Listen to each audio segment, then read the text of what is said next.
नमस्कार, आप सभी का स्वागत है लाइव लगातार में। मैं हूं आपके साथ कौशल कुमार। हमारे साथ आजसू के नेता देवशरण भगत मौजूद हैं।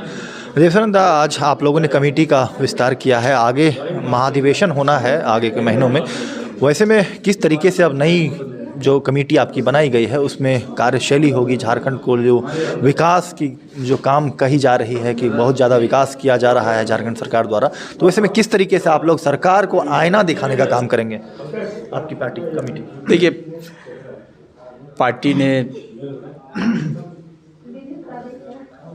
वर्तमान सरकार जो सरकार में आने से पहले जिन विषयों को लेकर जनता के बीच गई थी और जो विश्वास जीता या विश्वास मत लिया, वर्तमान सरकार ने जो घोषणाएं की थी, हम लोग उनके विषय को ही जनता के समक्ष खोजने का या उस निर्णय के आलोक में किए गए कार्यों की समीक्षा किया।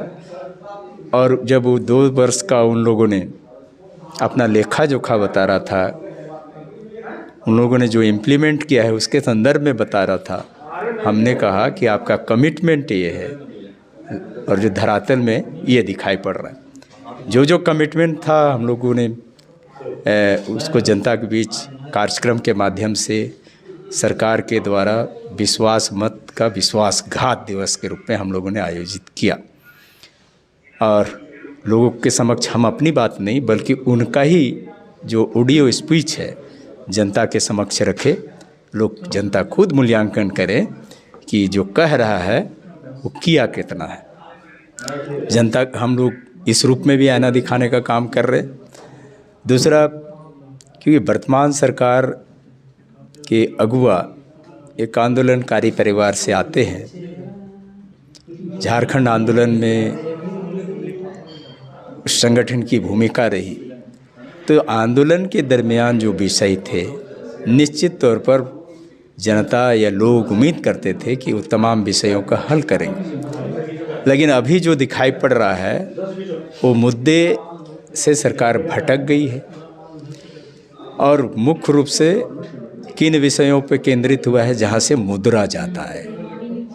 चाहे आप ध्यान देंगे स्थानीय नीति की बात, तो स्थानीय नीति तो बना नहीं पाए, नौकरियाँ बेचना शुरू कर दिए। जेपीएससी का मामला आप देख रहे हैं कि छात्र रोड पे उतर करके उनके जो द्वारा जो परीक्षा लिया गया उस पे ही क्वेश्चन खड़ा कर रहे हैं।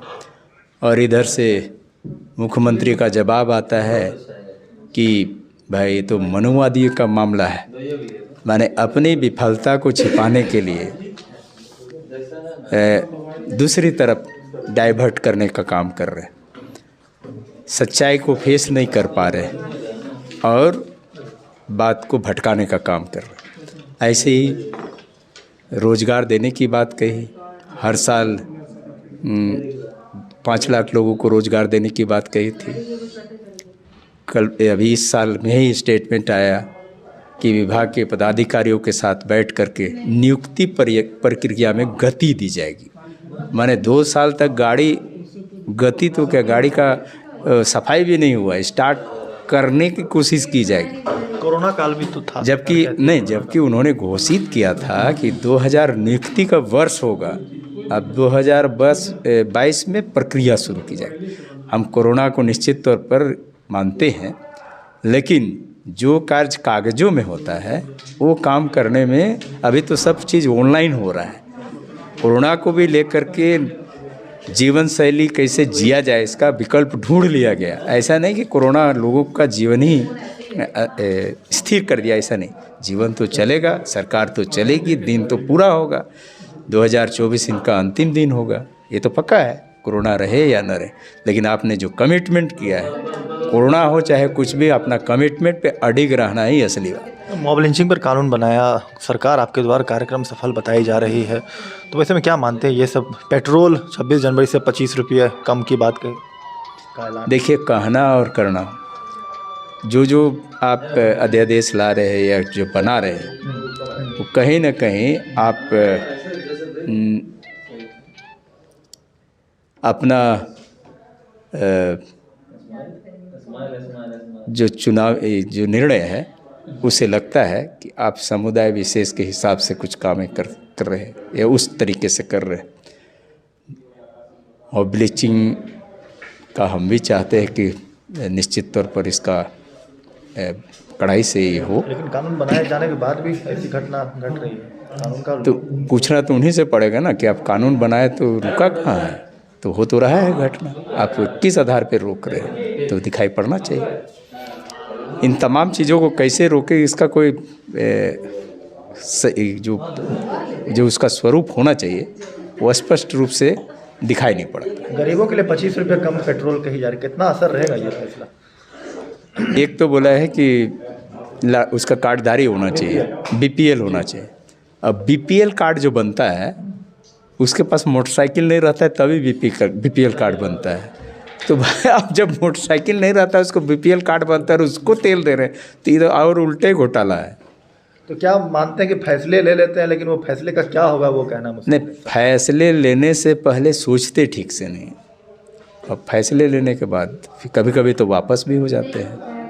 तो हमारे साथ केंद्रीय प्रवक्ता थे आजसू के देवशरण भगत, उनका कहना है जी। तो पेट्रोल 25 रुपये कम 26 जनवरी से जो है ऐलान झारखंड सरकार ने किया था अपने कार्यकाल 2 साल का कार्यकाल पूरा होने पर। लेकिन अब देखने वाली बात होगी कि धरातल पर इन योजनाओं का कितना लाभ मिल पाता है। और सरकार आपके द्वार के कार्यक्रम के माध्यम से सरकार जो है जन जन तक विकास की बात कह रही है। हालांकि नियुक्ति एक बड़ा मुद्दा जो है राज्य में बन चुका है और नियुक्ति को लेकर जो है सरकार कहीं ना कहीं प्रखर होती कब तक दिखेगी, ये एक बड़ा सवाल है। हालांकि आजसू ने आज अपने पार्टी के जो है विस्तार जिलाध्यक्ष और प्रवक्ताओं की सूची जरूर हर जिला में तैयार की है और आगे जो है सरकार को एक आईना दिखाने का काम आजसू पार्टी द्वारा यहाँ से की जाएगी कि किस तरीके से विकास जो है 2.5 साल का वक्त बीत चुका है, यानी कि सरकार के आधे कार्यकाल का वक्त बीत चुका है, लेकिन कितना विकास हो पाया है, कितने कार्य हो पाए हैं, उनको रास्ता और आईना दिखाने का काम आजसू पार्टी करने का ऐलान कर रही है। लाइव लगातार के लिए रांची से मैं कौशल कुमार। न्यूज अपडेट के लिए आप हमारे चैनल को सब्सक्राइब करें। आप हमें फेसबुक और इंस्टाग्राम पर भी फॉलो कर सकते हैं। बने रहे लगातार.in के साथ।